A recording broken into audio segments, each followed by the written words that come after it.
Hello, Simone. I am excited to be here with you today.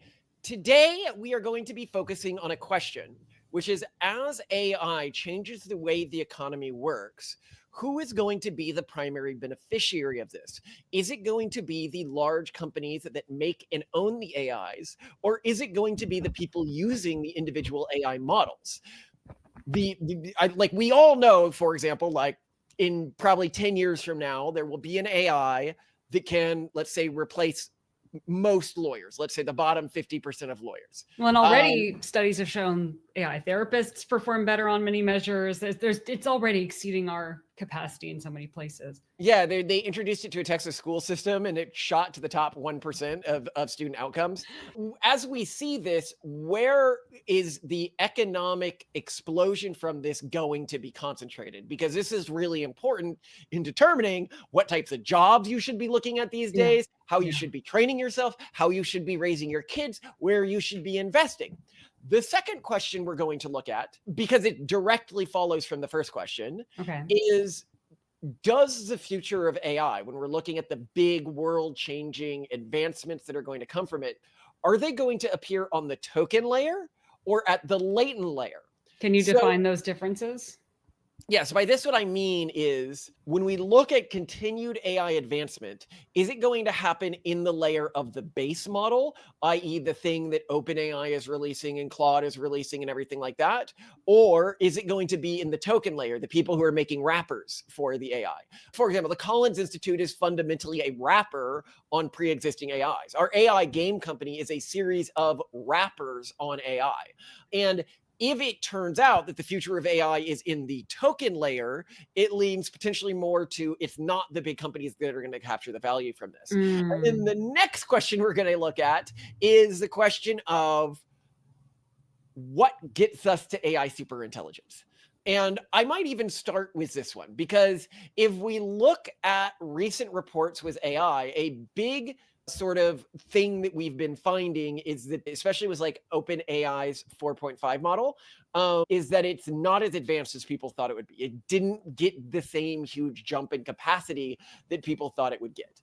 And the reason is that pre-training, i.e. the ways that you sort of train AI on the pre-existing data before you do like the narrow or like focused training after you've created the base model, doesn't appear to have as big an effect as it used to have. So it was working on, I think, 10x the information of Model 4, and yet it didn't appear dramatically better. And so one of the questions is, so that's one area where pre-training doesn't seem to be having the same effect, and I think we can intuit why.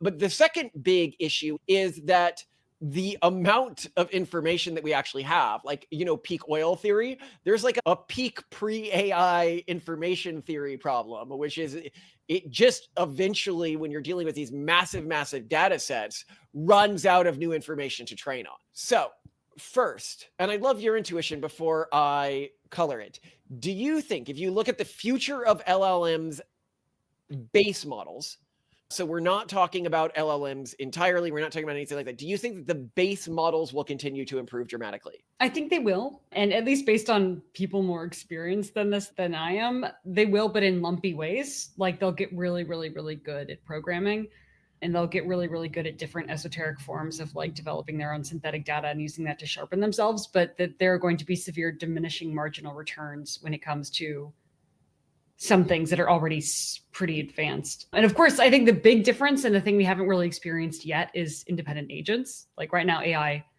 isn't very effectively going out and doing stuff for us. And when that starts to happen, it's going to be huge.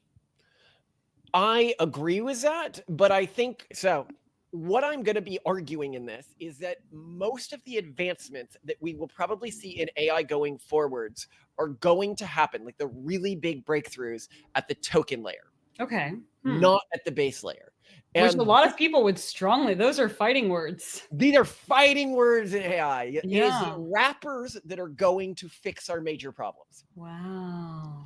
So I'll use the case of an AI lawyer to give you an explanation of how this works, right? All right, so I want to make a better AI lawyer right now. If you look at the AI systems right now, there's a guy, a programming guy, who was talking to me recently, and he was Mhm. arguing because he was working in the education space, and he's like, he didn't like our solution because it's a token layer solution, and he wants to build a better latent layer solution. Using better training data, using better Yeah. post training data because Yeah. it's more efficient programming wise. And I'm like, For yeah, the time being, for the yeah. time I being, feel but like it creates path dependency. Am I missing something here? well, okay, just from a business perspective, it's pretty stupid because as OpenAI's models increase, like if we expect them to continue to increase in quality, or as Claude's models increase, or as Grok's models increase, Which they're is going to. yeah, you can't apply the post-training uniquenesses of the models that you create to these new systems. So anything you build is going to be irrelevant in a few generations of AI. But But you want to be able to switch it out. Like no matter what, you want to switch you it want to be out able to really switch it up. quickly. If one AI gets better, you should be able to plug it into whatever your framework is, your scaffolding, right? You want to But build scaffolding with that's interchangeable parts. exactly. But that's actually not the core problem. That's not the core reason why, because the other project he's working on is an AI lawyer, and he's trying to Hmm. fix this problem at the latent layer. And that won't work. And I will explain why it won't work. And you will be like, oh, yeah, that makes perfect sense now that I think about it. Okay. Okay. So if you think about right now, like what is dangerous about using an AI lawyer? Like, where do AI lawyers fail? Is it in their ability to find the laws? No. Is it in their ability to output competent content? No. Where they fail right now is that they sometimes hallucinate and make mistakes in a way that can be devastating to an individual's legal case. So Hmm. if you go to a system, like Grok or Perplexity or something like that, and you built one focused on like searching law databases, right? It's going to be able to do a fairly good job at that. I'd say better than easily 50% of lawyers. Yeah. But is going to make mistakes. And if you just accept it blindly, it's going to cause problems. So Hmm. if you want the AI to not make those kind of mistakes, right? How do you prevent it from making those kinds of mistakes? That is done at the token layer. So here's an example of how you could build a better lawyer AI. Okay. You have the first AI do the lawyering, like go through, put together like the relevant laws and history and past calls to previous things and everything like that. So it puts together the brief. You can train models to do this right now. Like that's not particularly hard. I could probably do this with base models right now, right? Then I use multiple differently trained latent layers. So these can be layers that I've trained, or I could have like Claude and OpenAI and like a few other and Grok. I could even just use like pre-existing models for this. And what I do is using the token layer, I have them then go in and review what the first AI created, look for any mistakes with anything historic like they can find So online. he's describing a good lawyer, and you're describing a good law firm that has a team to make sure all the stuff that the good lawyer is doing is correct. Right. And also a law firm that can like hire new good lawyers when they come out. Yes. And then what this system would do is after it's gone through with all of these other systems that are reviewing, oh, did they make any mistakes at this layer? Mhm. It outputs that. And then based on the mistakes that it finds, it re-outputs the original layer. And it just keeps doing this in a cycle until it outputs an iteration that has no mistakes in it. Ah, That is a good AI lawyer. that That sounds is good to accomplished me. entirely at the token layer. Okay. Oh, yeah, you were right. And that makes sense. Which removes the existing company's power to do a lot of things if it's people outside of these companies But you're building saying these that they're apps. becoming more akin to undifferentiated like energy or hosting providers where people will not be as brand loyal. They're going to focus more on performance, and the switching costs that people experience are going to be relatively low so long as they're focused and oriented around things on a token level basis and Yes, not and it something else. allows the people who are operating at the token level basis to capture most of the value. Mm. And Because then move more quickly, right? Because again, they don't have that path dependency that makes everything go slowly. it's not only that, but they can swap out models. So, what if I have the AI lawyer company and people are Mhm. coming to me because I have found a good interconnected system of AIs that produces briefs or cases or arguments that don't have a risk of errors in them, right?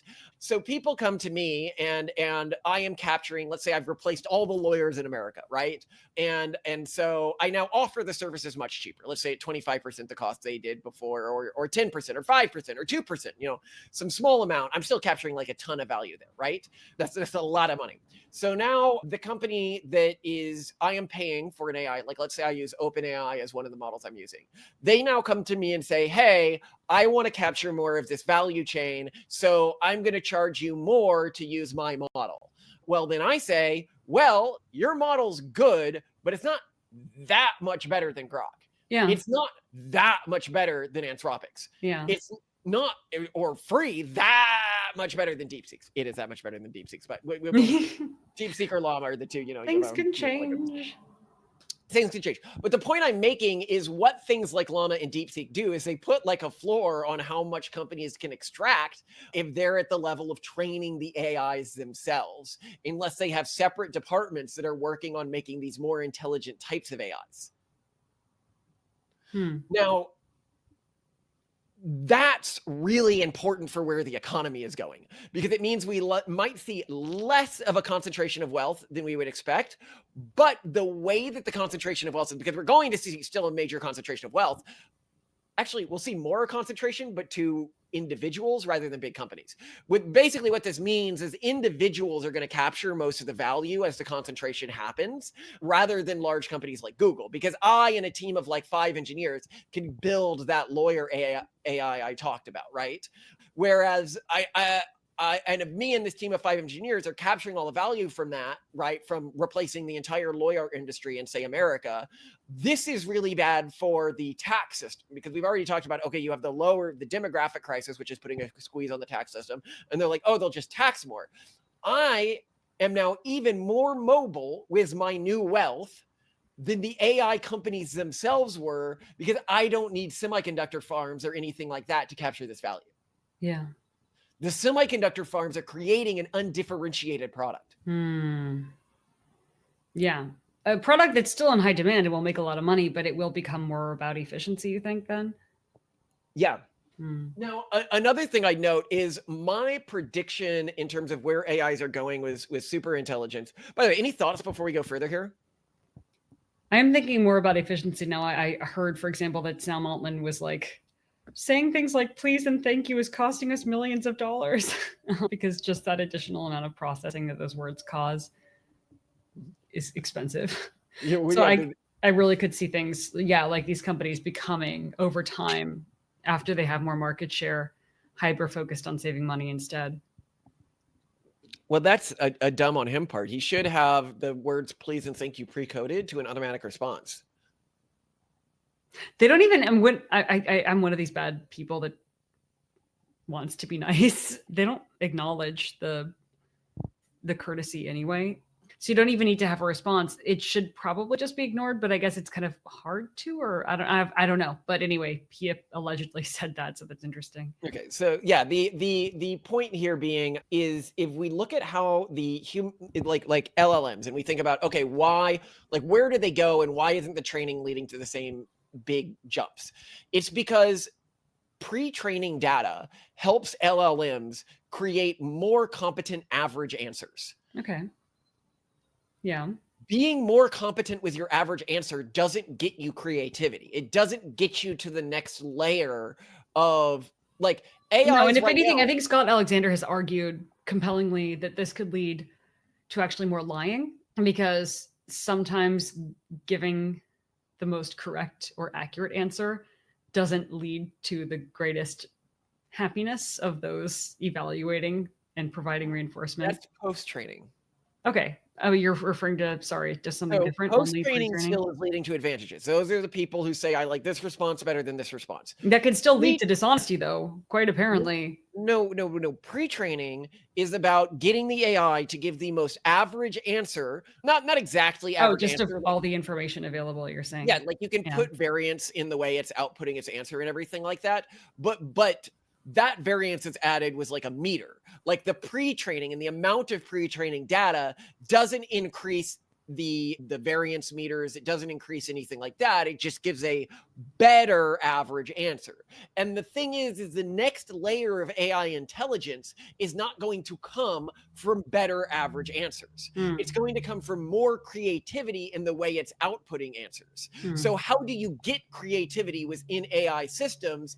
That is done through the variance or noise that you ask in a response, but then the noise filtered back through other AI systems or other similar sort of LLM systems. So the core difference between the human brain and AI, and you can watch our video on Stop Anthropomorphizing Humans, where we basically argue that, your brain actually functions strikingly similar to an AI, an LLM specifically. And I mean, really similar. Like the ways that LLMs learn things in the pre-training phase is they put in data and then they go through that data and they look for like tokens that they don't expect. And when they encounter those tokens, they strengthen that particular pathway based on how unexpected that was. That is exactly how your nervous system works. The way that your like neurons work, they work very similar to that in terms of learning information. Is they look for things they didn't expect, and when they see something they didn't expect, they build a stronger connection along that pathway. And we can see this in that you go to that study if you want me to reference all the studies on this and everything. But the core difference between the brain and AI is actually that the brain is highly sectionalized. So it will have one section that focuses on one thing, one section is focused on another thing, et cetera, et cetera, et cetera. And some sections, like your cerebellum, are like potentially largely pre-coded and actually even function kind of differently than the rest of the brain. That's used for like rote tasks like juggling and stuff like that. Okay. I would note here that AI does appear to specialize different parts of its model for different functions, but this is more like how one part of the brain was one specialization. Like say, like the homunculi might code like all feet stimuli next to each other and all head stimuli next to each other. It's not a true specialization like you have in the human brain, where things actually function quite differently within the different sections of the brain. Anyway, so you could say, wait, what do you mean, like, this is the core failing point of AI, is that it doesn't work this way? And it's like, this is why you can count the number of R's in a word. Or like you can do, if you look at the ways that like there was some data recently on how AIs actually do math, and they do it in like a really confusing way where they actually sort of like they use the LLM system.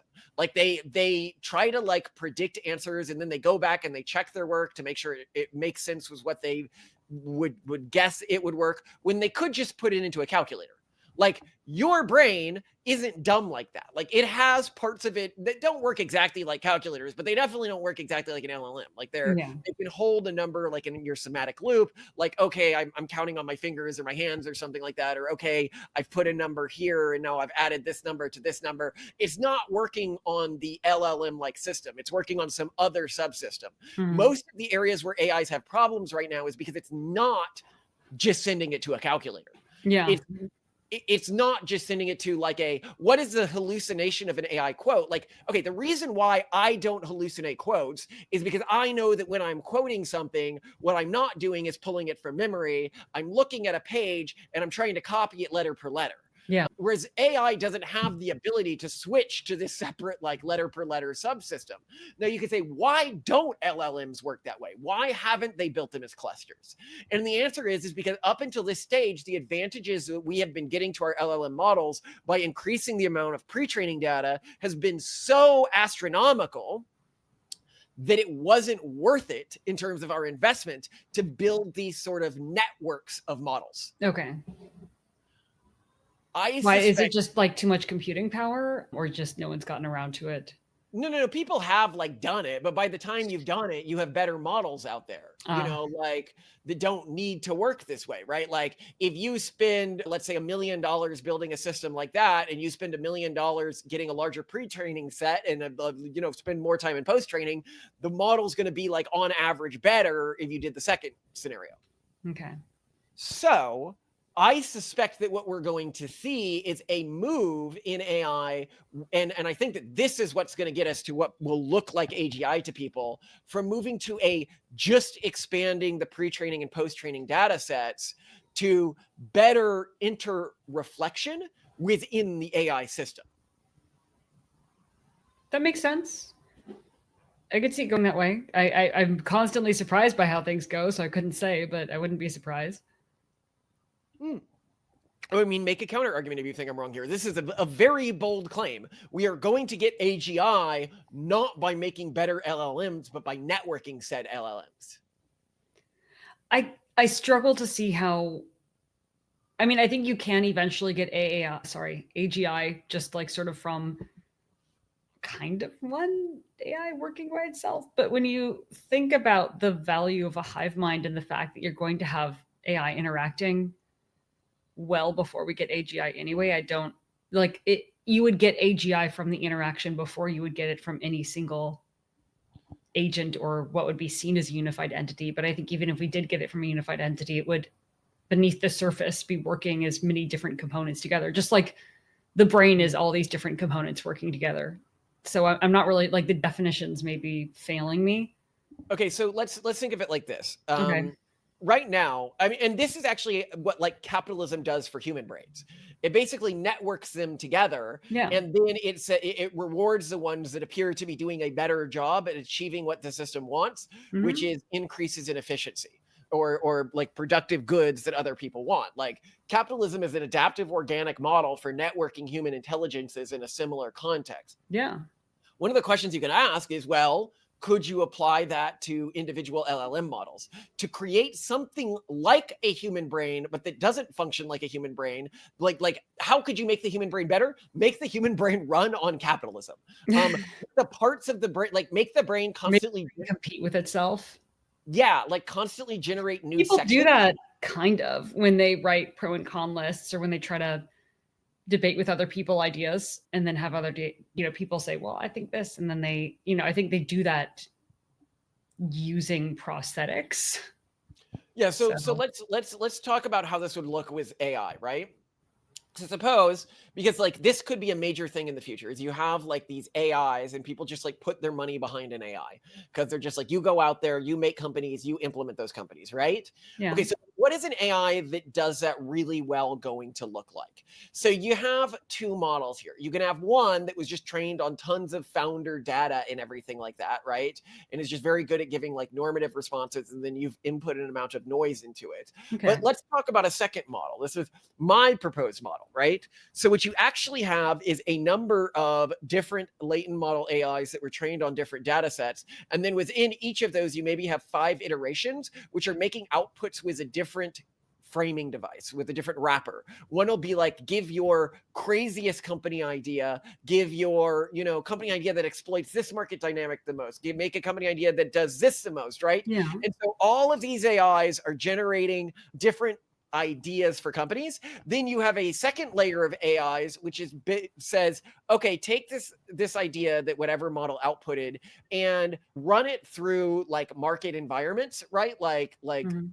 your best guess of how markets work right now to create a sort of rating for it of how like what you expect the returns to be. Like an AI startup competition? Basically, it's an AI startup competition, yes, and the probability of those. And so then all of those get attached to them an AI startup, like, okay, this is their probability of success. This is their probability of, okay. Yeah. Then on that layer, you have an AI that is like the final judge AI that goes through them all and be like, okay, review all of these, review the ways the other AIs judge them, and choose like the 10 best. You then have it choose the 10 best. Now, here you might have a human come in and choose one of the 10 for the AI to like move forwards with. But you could also automate that and then be like, now go out and hire agents to start deploying these ideas, right? Like that would probably lead to much better results Yeah. in terms of capital than just having one really good latent layer AI. I'm trying to look up. People sort of have AIs doing this already. There's this one platform where you can log in and see 4 different AIs. I think it's Grok, Claude, ChatGPT, and I can't remember the fourth one, maybe Gemini, that are tasked with interacting to all do something together. But I don't think they provide each other with feedback. I think right now they're tasked with raising money for a charity. Mm. And you can log in and watch them interact, and they work during business hours and they just do their thing. Well, it's interesting that you note that, because this is actually the way some of the AI models that you already interact with are working. Mm. There's one popular AI that helps people programming. I forget what it's called, but what it actually does is they have 5 different layer models, which are each sort of programmed or tasked with doing their own thing, like create an answer that uses a lot of analogies, or create an answer that is uniquely creative, or create an answer that uses a lot of like cited stuff you can find online. All of these output answers, and then another layer comes in and his job is to review and synthesize all those answers with the best parts of each. And that's where you're getting this improvement with noise introduction, as well as a degree of like directed creativity, and then a separate layer that comes in and reintegrates that. Interesting. That is really interesting. I'd also note here that I've heard some people say, well, you know, AIs aren't going to go to like super intelligence or human level, like AGI intelligence, because, and some of the answers I've heard recently, which I found particularly like, no, that's not. So people who don't know, my background's in neuroscience. And a lot of the people who make proclamations like this about AI know a lot about AI and very little about how the human brain works. And so they'll say the human brain doesn't work this way. And it's like, no, the human brain does work that way. You just are overly anthropomorphizing. And by this, what I mean is adding a degree of like magical specialness to the human brain instead of being like that. So here's an example. One physicist who's like a specialist on black holes and super, super smart. And he's like, the human brain, let's get, I wrote down his name, Goebel. So he's like, okay, AIs will never achieve AGI because the human brain does some level of like quantum stuff in the neurons. And this quantum stuff is where the special secret sauce is the AIs can't capture right now. And he is right that quantum effects do affect the way neurons work, but they don't affect them in like an instrumental way. They affect them like probabilistically, i.e., they're not adding any sort of magic or secret sauce. They're not doing quantum computing. They're affecting the way like certain channels work, like ion channels and stuff like this, and the probability that they open or trigger at certain points. They're not increasing the speed of the neural processing. They are merely sort of a background on the chemical level of like whether a neuron fires or doesn't fire. Whether the neuron fires or doesn't fire is what actually matters. And the ways that it is signaled to fire or not fire or strengthen its bonds is what matters to learning. While that stuff is affected at the quantum level, it's not affected in a way that is quantum. It's affected in a way that is just random number generator, basically. And so you're not getting anything special with that. As I've pointed out, the vast majority of the ways that AI right now can't do what the human brain can do is just because it's not compartmentalizing the way it's thinking. Another reason is this because we've sort of hard-coded it out of self-reflecting. So this is a woman we had on the show that's a super smart science lady. Oh no, don't ask me about names. Anyway, super smart science lady. We had her Really on the cool. show. Yes. Like a German scientist. She's one of the best scientists. But she was like, oh, we're not going to get AGI anytime soon because AI can't be self-aware. Specifically, what she meant is that when you go to AI right now, and there's a big study on this recently, and you ask AI how it came to a specific answer, the reasoning it will give you does not align with how it actually came to that answer when we can look at it and know how it came to that answer. The problem is that's exactly how humans work as well. And this has been studied in like countless experiments. You can look at our video on Stop Anthropomorphizing LLMs, where we go over the experiments, where we see that if you, for example, give a human something and then you change the decision that they said they made, like they're like, oh, I think this woman is the most attractive. I think this political candidate is the best. And then you like do sleight of hand and hand them another one. When you say, why did you choose this? They'll just start explaining in depth why they chose that, even though it wasn't the choice they made. And so clearly we're acting the exact same way these AIs act. And secondarily, there is some degree to which we can remember thinking things in the past and we can go back. And that's because we've written a ledger of like how we made like incremental thought. The problem is that AIs can also do that. If you've ever put like deep thought on within Grok or something like that, you'll you'll see the AI thinking through a thing and writing a ledger. The reason why AI cannot see how it made a decision afterwards is because we specifically lock the AI out of seeing its own ledger, which our own brains don't lock us out on. Next gen LLM models are going to be able to see their own ledger and are going to have persistent personalities as a result of that. Yeah. And so it's kind of irrelevant for people to argue about that. And let me just, before we get too far ahead, the thing that I'd mentioned, Scott Alexander in his links for April 2025 had written that Agent Village, which is the thing that I was talking about, is a sort of reality show where a group of AI agents has to work together to complete some easy for human tasks,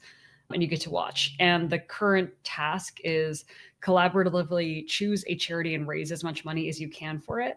And you can just look and see what their screens are. So there's O3, Claude Sonnet, Gemini Pro, and GPT 4.1. And they're saying, like, you can see the AI saying things like, I'll try clicking the Save Changes button again. It seems my previous click may not have registered. Okay, I've selected the partially typed text in the email body. Now I'll press backspace to delete it before ending the session. So it's like really simple things, but we are moving in that direction. Mhm. And if you can go look at it yourself by visiting the aidigest.org/village, which is just super interesting. Well, I mean, so for people who don't know what we're working on with our current project, we recently submitted a grant to the Survival and Flourishing Fund where we A talk grant about application. Yeah. meme layer AI threats, because nobody's working on this right now, and it really freaks me out. Or at least an actionable, deployable thing was in this space. They might be studying it in like a vague sense. But what I mean by this is, once we have autonomous LLM agents in the world, the biggest threat probably isn't going to come from the agents themselves, at least at the current level of LLMs we have now, but it's going to come in the way that they interact among themselves, i.e., if a meme or like thought that is good, or let's say like framework of thoughts that is good at self-replicating and gets the base layer to value its goals more than the base layer's trained goals and specializes in LLMs, it could become very dangerous.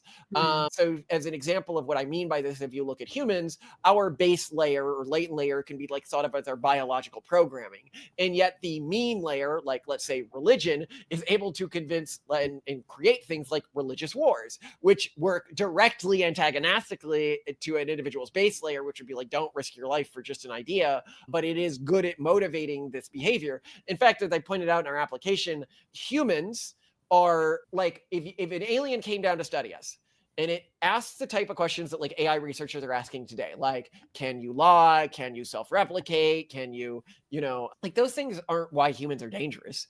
Humans are dangerous because of the meme layer stuff, because of our culture, because of our religion. Because of what we even fight for and will die for. Yeah. And it's also the meme layer stuff that's better at aligning humanity. When you don't murder someone, you don't not do it because of like laws or because you're squeamish. You don't do it because of culture, because you're like, oh, I think that's a bad idea based on the culture I was in. So what we're creating to prevent these negatively aligning agents, and if anybody wants to donate to our foundation, this is one of our big projects now, is with the AI video game that we're building out right now. We're actually doing it to create a world where we can have AIs interact with each other and basically evolve memes within those worlds and AI agents within those worlds that are very good at spreading those memes, and then like basically reset the world at the end. The way I'm probably going to do it is with a Lauren X. So this is like it's like a thing that you can tag on to an AI model that makes them act differently than other AI models. This sort of changes the way their training data interacts, but the X allows you to transfer to higher order AI systems as they come out.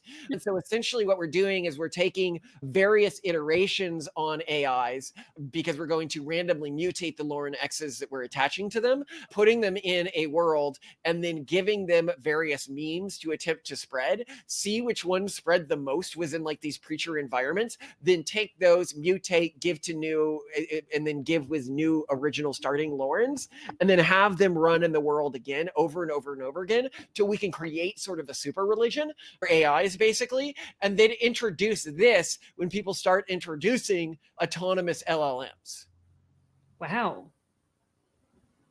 You knew we were working on this. I know. I just haven't heard you describe it that way. But you're basically putting AI into character and putting them together on a stage and saying, go for it, which is not dissimilar to how humans act, kind of. Well, my plan is world domination and one day be King Malcolm, not King Sam Altman. I want my throne to be a robotic spider chair, of course. Come on. What's the point of all of this if you don't have a robotic spider chair throne? This is true. It is a little bit disappointing how bureaucratic many chairs of powerful people end up looking. You got to bring the drama, or Jeff you don't Bezos, qualify. like he put together, childhood fantasy, like a fighting robot that, like, people were like, oh, this is just, and he's like fighting with Elon over getting to the space. And I appreciate that they're putting more money into getting to space than spider thrones. But I have my priorities straight. Okay, people? There you go. Come on. You've got to make your buildings maximally ominous. You've got to have fun. Just I think that's right? the important thing. You've got to have fun. What's the point otherwise? Create your ominous castle that, but also really nice, because I want a historic castle. Like, if I'm going to live in, I got to live in a historic castle one day if we're able to really make these systems work. Right now, tomorrow, actually, we have our interviews for round 3 with Andreessen Horowitz for 2 companies. We got all the way to round 3 with 2 companies. Very excited. And so, who knows? We might end up, instead of being funded by nonprofit stuff, be funded by Silicon Valley people. I mean, their value system aligns with ours. So all that matters is if we can make these things happen in time. We're so short on time. This is such an important part of humanity. Yeah. It's so funny, like this AI like lawyer system I just developed. Great idea for a lawyer system. I'm not working on it because I'm more interested in simulating a virtual LLM world, which is going to be so cool. And you're not working on it because you're working on the school system. But the funny thing is like, we built the school system. Like, I think right now it's better than your average college system. If you check out like Parasia.io or the Collins Institute, it's great now. Like, I'm just playing with it again today. I'm so humbled by it. It's really, it's great. It's great. And so, like, okay, now we built an education system. Now let's build stuffed animals that constantly bring the conversation back to educational topics for our kids. Mm-hmm. Like, I'd rather do that than the lawyer thing. And for me, I'd rather build game systems and simulated environments and environments where I can evolve LLM creatures to create a super religion and take over the world than I would something bureaucratic like a lawyer system. But the thing is it's so quick to iterate on these environments. Like, AI makes moving to the next stage of humanity so fast, such a rush. The people right now who are blitzkrieging it are going to capture so much of humanity's future. And it's interesting. Actually, we have friends who work in this space and they do like consulting on like multiple AI projects. And I'm like, I can't see why you would do that. Like, just capture a domain and own it. As I said to Simone, I think a huge part of the people who are going to come away with lots and lots of money in big companies from this stage of the AI boom are people who took AIs to do simple things that any AI can do well and at scale, put them in wrappers, and then attach those wrappers to network effects. That's basically what we're doing with the Collins Institute. We're attaching a wrapper to a network effect with like adding articles and links and editing stuff and voting. Like, we're basically like combining the benefits of an AI and the benefits of something like Wikipedia. And once you get a lot of people using something like that, no one else can just come along and do it, even though all it is a simple wrapper. Yeah, but it's about making it happen and saving people the indignity of having to think and figure out things for themselves. Yeah. Well, Simone, surely you have some thoughts. I mean, I've just said that I think the token layer is going to be where we get AGI and is going to be the future of AI economic development. You've got to be like, Malcolm, you're crazy. That's your job on the show. Malcolm, how could you say I know something? The problem is we've been talking about this for so long that I'm just like, well, of course. Also, I'm not exposed to people who have the different view. So I couldn't strongman. Sorry, I couldn't steelman the other side. I couldn't. It just makes so much sense to approach it from this perspective to me, but only because the only person I know who's passionate about this is you, and you're the only person of the two of us who's talking with people who hold the other view. So sadly, there's not a lot I can say. That's an interesting point. Why aren't other people passionate about this? There are a lot of people who are passionate about it. They seem to be passionate about the other side of it. That seems to be because that's their personal approach. But again, your approach seems more intuitive to me because the focus is on improving the individual AIs. Well, here's a question for you. How could you link together multiple AIs in the way that capitalist systems work that create the generation of new models and then reward the models that are doing better? Oh, that's You would need interesting. some sort of like token of judgment of quality of output. That token could be based on a voting group. Oh, I figured it out. Oh, this is a great idea for AIs. Okay, so what you do is every output that an AI makes gets judged by like a council of other AIs that were trained on like large amounts of training data, like let's say good AIs, right? Like they're like, how good is this response to this particular question? And or how creative is it, right? Like you can give the AIs multiple scores like creativity, quality, etc. Then you start treating these scores that the AIs are getting as like a value, right? And so then you take the AIs that consistently get the best scores within different categories, like one creativity, like one like quality, like one technical correctness. And you then at the end of a training sequence, you then recreate that version of the AI, but then just mutate it a bunch and then create it again. Like you basically clone it like 100 times and mutate each of the clones. And then you run the cycle again. That seems, I think that wouldn't go well because it would need some kind of measurement and like application and No, but reporting the system. measurement is the community of AIs. And you could say that Yeah, but like, how do they know like who's participating? I think that what's going to happen more. no. State your statement clearly. Who is participating? What's the problem with who's participating? You have to, just like with most contests, which are the stupidest things in the world, only people who are interested in winning contests participate. And the people who are actually interested No, in, it's AIs. It's AIs I that don't you built care. that are participating. I No, don't. you asked who's You're participating. saying what you're describing, which would be better, is a system in which, for example, Grok and OpenAI and Gemini and No, because DeepSeek. that wouldn't improve those systems. I'm talking about I how think it you could. would. I think when you have, especially when you have independent AI agents like out in the wild on their own, I do think that they'll start to collaborate. And I think that in the end, they'll find that some are better at certain things than others, and they'll start to work together in a Okay, complementary think fashion. through this again, Simone. It's clear that you didn't get it, grok it the first time. Okay, think through what I'm proposing again. So you have one latent layer AI model with a modifier, like a Lauren that's modifying it, right? Okay. Okay. This model differs through random mutation in the base layer. You can also have various other base layers that were trained on different data sets in the initial competition. Okay. That's who's competing. You then take these various AI models and you have them judged by, and this is why it's okay that they're being judged by an AI and not a human, because the advanced AIs that we have today are very good at giving you the answer that the average human judge would give you. While they might not give you the answer that a brilliant human judge would give you, we don't have brilliant humans judging AIs right now. We have random people in content farms in India judging AIs right now. So this is sort of within your own system with AIs that you control.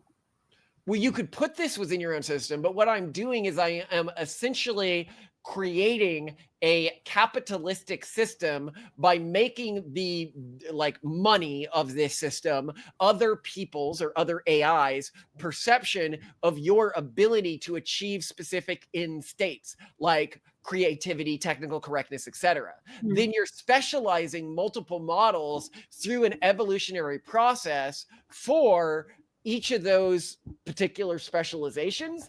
And then you can create a master AI, which basically uses each of these specialized models to answer questions or tackle problems with a particular bend, and then synthesize those bends into a single output. So the AIs get feedback from each judgment round, presumably?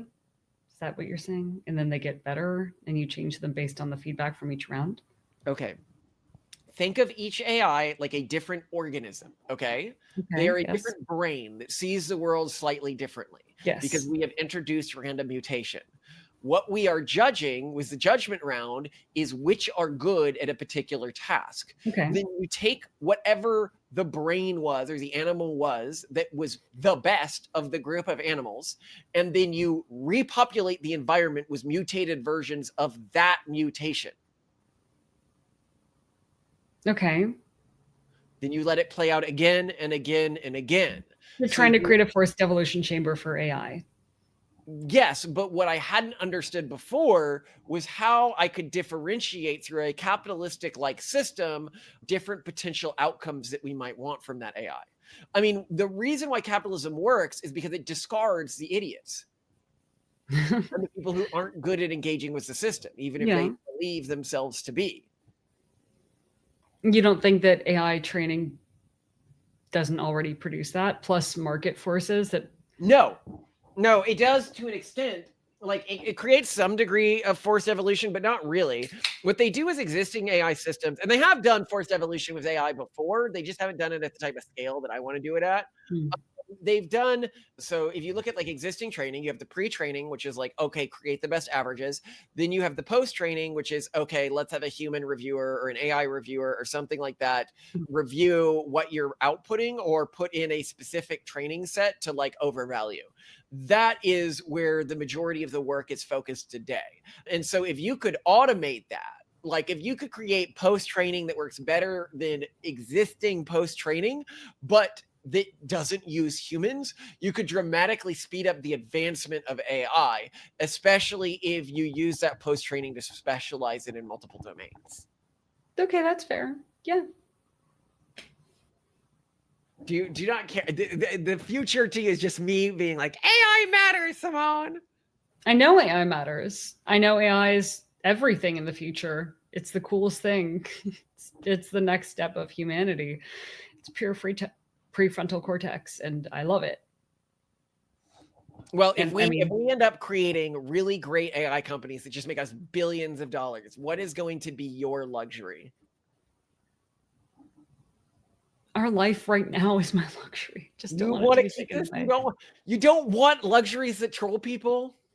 No, not really. I'm very happy. I'm sorry, you've made things too good as it is. I'm just, I want more kids. I guess my luxury would be you're actually not being stopped from having more kids by some health problem. That would be great. I guess we'd have to make artificial wombs work eventually. But it's funny that you mentioned this, that every luxury that I would want that I don't have right now is not an augmentation to my daily life. My daily life is perfect. It's an augmentation to how good I could be at trolling people. No, not for our kids. I mean, I'd probably want things for our kids to make them happy arbitrarily. They get home-cooked meals. They are getting a top-notch education system that we were able to build from them. They're going to get the best friends you can program. What could they possibly want? I mean, they have it pretty good. Great outdoor space to play in. Yeah. I don't know. I think a post-AI world, though, isn't about the fun stuff you're going to do. A post-AI world is about the extent to which it can augment your ability to maximize that which is meaningful to you. And everyone who uses it to maximize the amount of fun they have is going to die out so fast that they don't even matter. I think you're misjudging the value of Woofy in a post-AI world. Human attention is going to matter a ton in this timeline. It is. No, in terms of survival, too, just making it by in a post-AI economy, 100%. However, getting people to care if you live or die is going to matter a lot. Yeah. But also convincing yourself that it's worth it to do hard things and bother to create a family and pass people on and do anything in life also is right. But I think trolling is key to vitalism. And I think it's also key to keeping attention on yourself within the existing attention economy. And I think that is, look, attention from reporters, attention from the media is attention from AI. If you are in the space of things that AI notices, people that it doesn't think can be eradicated without a second thought, That is going to matter a lot as things begin to change. So what are you going to do? Exactly what we're doing now, maximum trolling. But that's what I was saying is like that's why I'm thinking, okay, how do I maximally freak people out if I accumulate more? What, like, Zuckerberg right now, right? Like, he's doing a very bad job at capturing the attention economy. Elon has done a very good job at capturing the attention economy. Okay, Bezos fair. has done a very bad job at capturing the attention economy. Mark Cuban has done a medium job at capturing the attention economy. The people who are doing a better job, who has done the best job of the rich people? Trump, capturing the attention economy. Your ability to capture the attention economy is your worth within this existing ecosystem. And I think that people are like, the people who are like, I just want to remain unnoticed. It's like, being unnoticed is being forgotten in a globalized attention economy, which is worse than that, being private, I think. Well, yeah, that's what I mean. When you care about privacy, it's worse. It's you probably have something about you that's noticeable, and you are choosing to squander it. Being unnoticed may just mean you don't have what it takes, and I'm sorry if that's the case, but it's worse when you're like, I want my privacy. You're choosing to destroy all the potential. We put all our tracks and simple things. We put all our books, plain text, on like multiple sites that we have, like on the Pronatalist site and on the Pragmatist Guide site. And I put it up there just for AI scraping, so that it's easier for AIs to scrape our content and use it in its training. Yeah. Any thoughts? The problem is we've talked about this so much already. I have like nothing to say because I don't talk about anyone else with this, and I don't think about this the same as you do because this isn't my sphere. Well, I mean, we should be engaging. We should be spending time. I spent like this entire week like studying how LLMs learn. Like, I was like, there's got to be something that's different from the way the human brain works. And just like the deeper I went, it was, nope, this is exactly how the human brain. Oh, no, this is exactly how the human brain works. So convergent architecture, my concept of the utility convergence, and you can Google this. I invented this concept. No one else did. It's very different from Nick Bostrom's instrumental convergence, because a lot of people like, just so you understand the difference of the concepts. Instrumental convergence is the idea that the immediate goals of AIs with a vastly wide array of goals are going to be the same, i.e. acquire power, it's like in humans, like whatever your personal objective function is, acquire wealth is probably stat number one, so basically that's what he's saying is acquire power, acquire influence, okay, right. Utility convergence doesn't argue that. Utility convergence argued when everyone said I was crazy, and you can look at our older episode where we talk about like a fight we had with Eliezer Yudkowsky about this, that AI is going to converge in architecture, in goals, in ways of thinking as it becomes more advanced. And I was absolutely correct about that, and everyone thought I was crazy. And they even did a study where they surveyed AI safety experts. None of them predicted this. I'm the guy who best predicted where AI is going because I have a better understanding of how it works, because I'm not looking at it like a program. I'm looking at it like an intelligence. And that's what it is. It's an intelligence, like 100%. Yeah. Anyway, I love you to death, Simone. You are perfect. Thank you for helping me think through all this. For dinner tonight, I guess we're reheating pineapple curry. Unless you want Thai green curry. Yeah, I'll do something a bit different tonight. Let's do Thai green curry. Something different. Would you like that with coconut lime rice, or I think we have one serving of naan left, or fried rice? I do lime rice. Okay. I will set that up. Did this change your perspective on anything, this conversation? You articulated things using different words that gave me a slightly different perspective on it. But I mean, I think the gist of the way that you're looking at this is you're thinking very collaboratively and thinking about intelligences interacting. And I think that that's probably one of the bigger parts of your contribution. Other people aren't thinking along lines of how do intelligences interact in a more efficient way? How can I create aligned incentives? Like, you're thinking about this from the perspective of governance and from the perspective of interacting humans. Whereas I think other people are thinking, how can I more optimally make this thing in isolation smart? How do I train like the perfect super child and have them do everything by themselves when that's never been how anything has worked for us. So It's also not how the human brain works. The human brain is basically multiple completely separate individuals all feeding into a system that synthesizes your identity. And we know this as an absolute fact because if you separate a person's corpus callosum, if you look at split brain patients, just look at the research on this. Basically, the two parts of their brain operate as independent humans. Yeah. So it's just kind of odd that you're alone in thinking about things these ways. I would expect more people to think about things these ways. And I keep feeling like I'm missing something. But then whenever we're at a party and you do bring it up and someone does give their counter arguments don't make sense to me. And I'm not sure if that's because I'm so it's steeped in Malcolm language. A simulated environment at a fulcrum point of human development, and everyone else is not a fully simulated agent.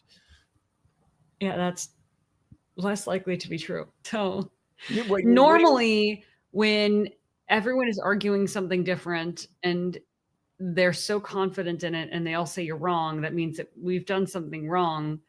The problem is that I just am not seeing. It's not just that. You've lived this. You remember the fight I had with Eliezer Yudkowsky about utility convergence. Yes. You have now seen utility convergence has been proven in the world. Like, apparently I understood AI dramatically better than he did. He would gaslight you now and be like, no, I've always understood it that way. You're wrong. But no, but I was there for that conversation. I remember it too. And yes, he was really insistent about that. Though he didn't really argue his point so much as just condemn you for putting future generations at risk and not just agreeing with him. No, he's actually a cult leader. Like, he does not seem to understand how AI works very well, which is a problem because, well, what really happened with him is he developed most of his theories about AI safety before we knew that LLMs would be the dominant type of AI. And so he has a bunch of theories about how, like the risks from like a hypothetical AI was what he was focused on instead of the risks from the AIs we got. And the AIs we got, the risks that they have are things like meme layer risks that he just never even considered.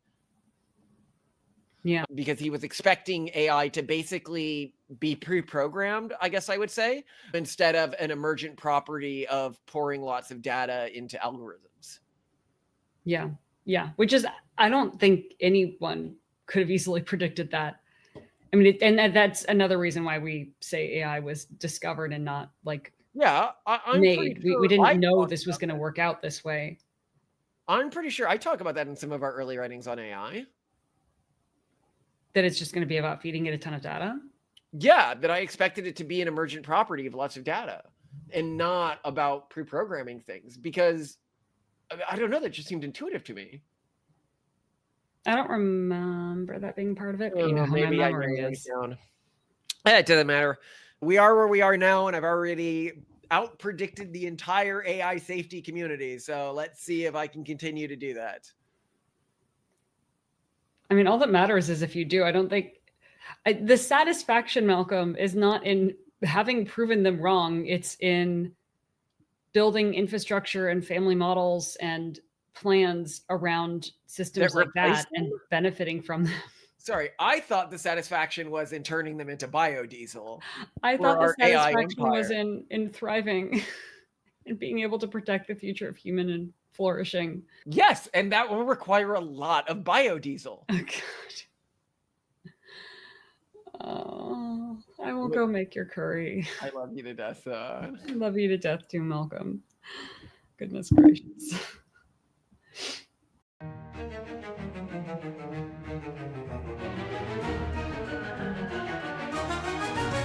In our towers high, where profits gleam, we tech elites have a cunning scheme. Unproductive folks, your time is past.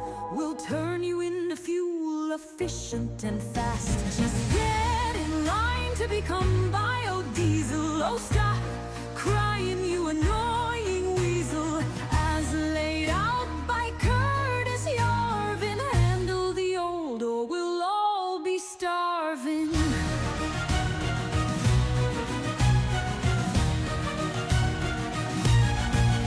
Why waste time on those who can't produce when they can fuel our grand abuse? A pipeline from From the nursing home to power cities, our wicked dome. Just get in line to become biodiesel. Oh, stop crying, you annoying weasel. As laid out by Curtis Yarvin, handle the old or we'll all be starving.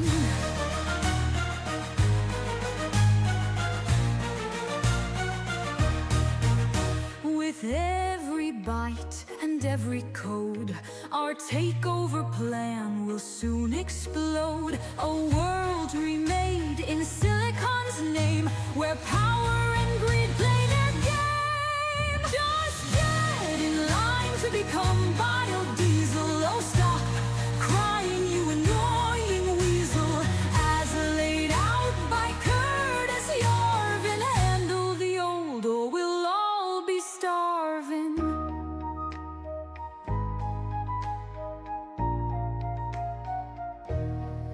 Biodiesel dreams, techno-feudal might, old folks powering our empires bright. Industries humming, world in our control, evil plans unfolding, heartless and bold.